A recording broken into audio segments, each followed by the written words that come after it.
Dobar dan vsem. Poglejmo zdaj, kako rešimo simetrični sistem druge stopnje. Torej, zakaj druge stopnje? Ta enačba je prve stopnje. Imamo x, y. Ta enačba imamo x na prvo krat y na prvo. Ta člen je druge stopnje, ta enačba je druge stopnje. In stopnja sistema, za stopnjo sistema moramo pomnožiti stopnje 1 krat 2 je 2. Ta sistem je druge stopnje. In zakaj je simetričen? Ker ne moremo razlikovati x-a od y-a. Se ne morata razlikovati. Zakaj? Ker če mi zamenjamo x z y, prav zamenjamo črke, dobimo isti sistem. Tukaj bi dobili y plus x, ki je isto kot x plus y. Tukaj bi dobili y krat x, ki je isto kot x krat y. Če pa bi imeli tukaj napisano x minus y, tisti ne bi bil simetrični, ker y minus x ni isto. Torej tako. Kaj pomeni, da je druge stopnje sistem? Da bomo dobili kvečjemu dve realni rešitvi. Prav. In zdaj ta se reši s tem, da si pomagamo z eno pomožno enačbo druge stopnje. In boste rekli, kaj ima v zvezi s tem enačba druge stopnje? Zato to razložimo, da ne boste tega delali na pamet.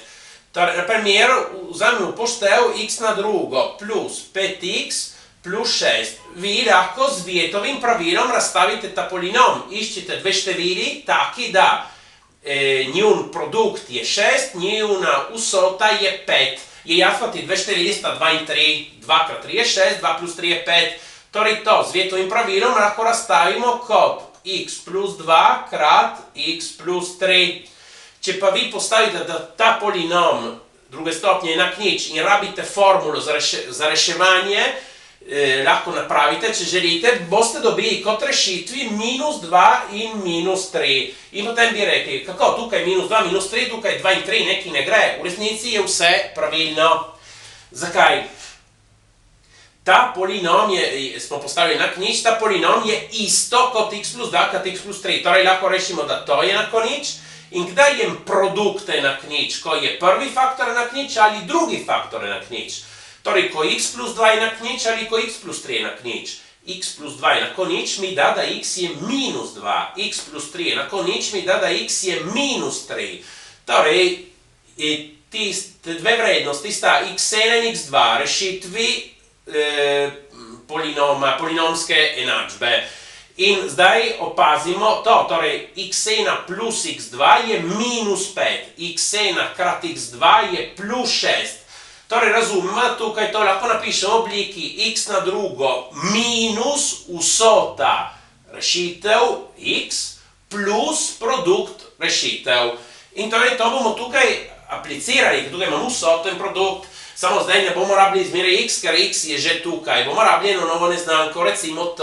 Bomo napisali t na drugo minus vsota, tukaj vsota je 2, minus 2t plus produkt, ki je minus 15. Je enako nič. In zdaj enako nič to rešimo s formulo t ena 2 minus b minus minus 2 je 2 plus minus koren. B na drugo, 4, minus 4, a c, minus 4 krat 1 krat minus 15 je plus 4 krat 15 je 60, vse ulovnjeno 2 krat 1, to je 2, 2 plus minus, 4 plus 6 je 64, koreno 64 je 8, vse ulovnjeno 2, dobimo t1 in t2, 2 minus 8 je minus 6, potem ulovnjeno 2, 2 plus 8 je 10, ulovnjeno 2, tukaj minus 6 ulovnjeno 2 je minus 3, tukaj 10 ulovnjeno 2 je 5. In torej, kaj to pomeni? Da ti dve sta prav rešitvi za x in za y.